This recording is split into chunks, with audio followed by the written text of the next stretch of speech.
Hi hello నమస్తే welcome to మన 9 TV న్యూస్కు స్వాగతం. నేను మీ శంకర్ గౌడ్.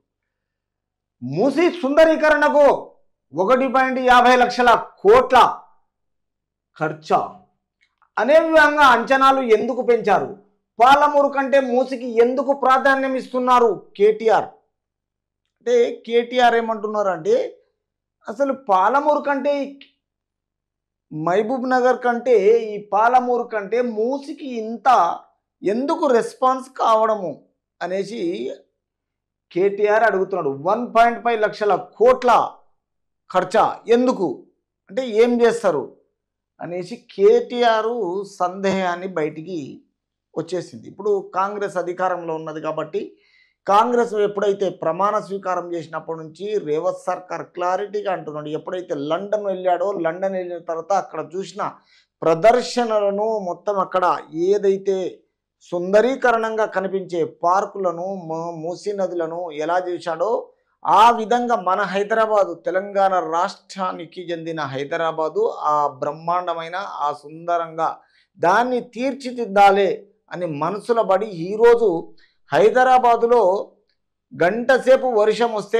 నాన్ స్టాప్గా మొత్తము అల్లకల్లోలం అవుతుంది. కాబట్టి ఈ వాటర్ పోయిన దీన్ని ఫిల్టర్ కాకుండా మూసీలా కొనసాగుతుంది, ఇది ఎక్కడికో వెళ్ళిపోతుంది. కాబట్టి దీన్ని ఫిల్టర్ చేసుకుంటూ సుందరీకరణగా తయారు చేసేసి హైదరాబాదుకు మూసీ నదిని ఒక బ్రహ్మాండంగా తయారు చేయాలనే ఆలోచన రేవంత్ సర్కార్ ఉన్నారు. కానీ ఈయన బీఆర్ఎస్ పార్టీ నుంచి కేటీఆర్ ఏమంటుండు, ఇంత ఖర్చా అంత ఖర్చా, పాలమూరు కంటే ఈ ఖర్చు ఎందుకు పెట్టాలి అంటే మరి మీరు ఎందుకు పెడతారు? మిమ్మల్ని ఎవరైనా అడిగిందా?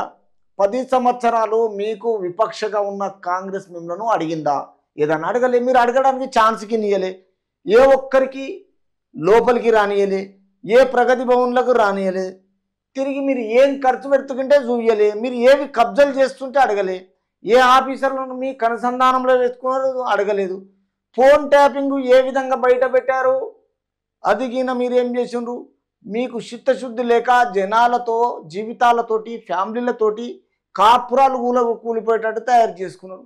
ఈరోజు కేసీఆర్ ఏంది, హరీష్ రావు ఏంది, కవిత ఏంది, కేటీఆర్ ఏంది, సంతోష్ రావు ఏంది, ఇక్కడ ఉన్న మీ బీఆర్ఎస్ ప్రభుత్వంలో ఉన్న మీకు తగ్గట్టుగా మంచి వాళ్ళని ఖరాబ్ చేసిన ఘనత మీది. ఎందుకంటే ఉన్న ఎమ్మెల్యేలను సంపాదించుకోవడం తప్ప ప్రజలను ఏ రోజు ఆలోచన చేయలేదు.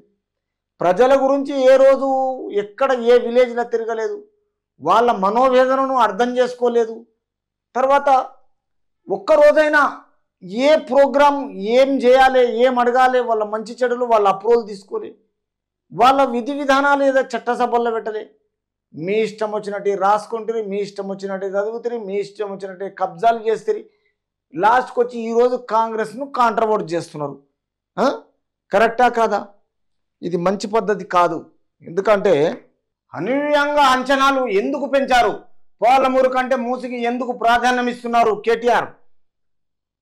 మూసీ సుందరీకరణ ప్రాజెక్టు విషయంలో రాష్ట్ర ప్రభుత్వము ప్రతిపాదనల పట్ల బీఆర్ఎస్ వర్కింగ్ ప్రెసిడెంట్ మాజీ మంత్రి కేటీ రామారావు ఆందోళన వ్యక్తం చేశారు. ఈ ప్రాజెక్టు వ్యవహారాలు అనూహ్యంగా పెరిగాయని 50,000 కోట్లని ఆ తర్వాత 70,000 కోట్లని సవరించిన ప్రాజెక్టుకు ఇప్పుడు 1.50 లక్షల కోట్లు ప్రతిపాదించారని, దీనిపై ప్రజల్లో సందేహాలు తలెత్తుతున్నాయని ఆదివారం ఎక్స్ వేదికగా ఆయన వెల్లడించారు. మూసీ ప్రాజెక్టు వల్ల ఎంతమంది రైతులకు లబ్ధి చేకూరుతుంది, నిల్వ సామర్థ్యము ఎంత, ఎన్ని ఎకరాలకు సాగునీరు వస్తుంది, పంట దిగుబడి ఎంత పెరుగుతుంది, ఏ పారిశ్రామిక అవసరాలు తీరుతాయి, కొత్తగా ఎన్ని పారిశ్రామిక రిజర్వాయర్లు నిర్మిస్తారు, పాలమూరు రంగారెడ్డి ప్రాజెక్టు కంటే మూసీ ప్రాజెక్టుకే ముఖ్యమంత్రి రేవంత్ రెడ్డి ప్రాధాన్యత ఎందుకు ఇస్తున్నారు ప్రశ్నలు సంధించారు.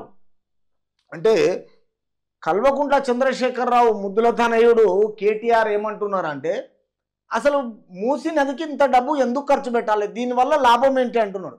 మరి మీరు పెట్టింది మేడిగడ్డకు కరెక్ట్గా 4 సంవత్సరాలు పూర్తి కాకముందుకే ఈరోజు క్రాకులు వచ్చినాయి.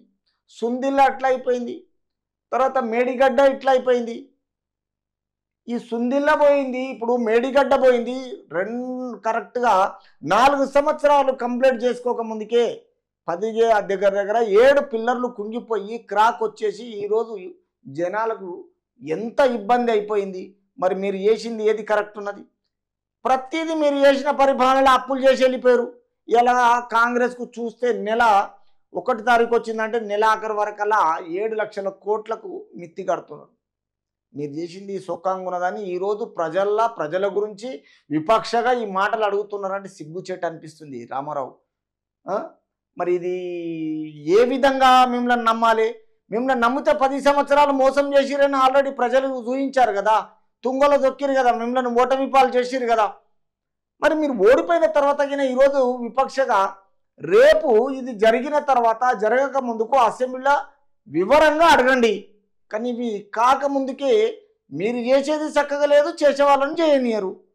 తిరిగి మళ్ళీ ఇప్పుడు ఇట్లాంటివన్నీ క్వశ్చన్లు రేజ్ చేస్తారు. అంటే జనాలు మళ్ళీ మమ్మల్ని ఏదో విధంగా మా ఫేవరబుల్గా ఉన్నారు, మమ్మల్ని నమ్ముతున్నారు. తర్వాత తిరిగి మేమంతా మళ్ళీ ఒకటైపోతాము, ప్రజలు మమ్మల్ని నమ్మించి గెలిపించుకుంటారు. తిరిగి ప్రజల చెంతకు వెళ్ళిపోతాము, కాంగ్రెస్ ఏదో పక్కగా 5 సంవత్సరాలు చేస్తుందేమో అనే ఆలోచనలో ఉన్నారు. కానీ మీ మీద అసలు నమ్మకమే లేదు. నమ్మకం లేకనే ఇట్లా చేసిందని ప్రజలు చెప్తున్నారు. ఇది ఎందుకంటే 5 సంవత్సరాలేమో తెలంగాణలో ఆంధ్ర వాళ్ళు అక్కడ జగన్మోహన్ రెడ్డికి ఇచ్చిర్రు, ఇక్కడ మీకు 10 సంవత్సరాలు నమ్మిరు. తెలంగాణ మంచి ప్రజలు, అసలు తెలంగాణ రాష్ట్ర ప్రజలు ఎంత బ్రహ్మాండంగా నమ్మిరంటే నమ్మినందుకు మీరు తెలంగాణ రాష్ట్ర ప్రజలను ముంచేసిరంత. ఏముంది, మీ ఆస్తులు సంపాదించుకుని మీ ఆస్తులు పెరిగిపోయినాయి, మీ కుటుంబాలు పెరిగిపోయినాయి. అండర్ ఏజ్డ్ పిల్లలకి మొత్తం ఒక బినామీలకు చేసినట్టుగా మొత్తం ఆస్తులు చేపించుకున్నారు.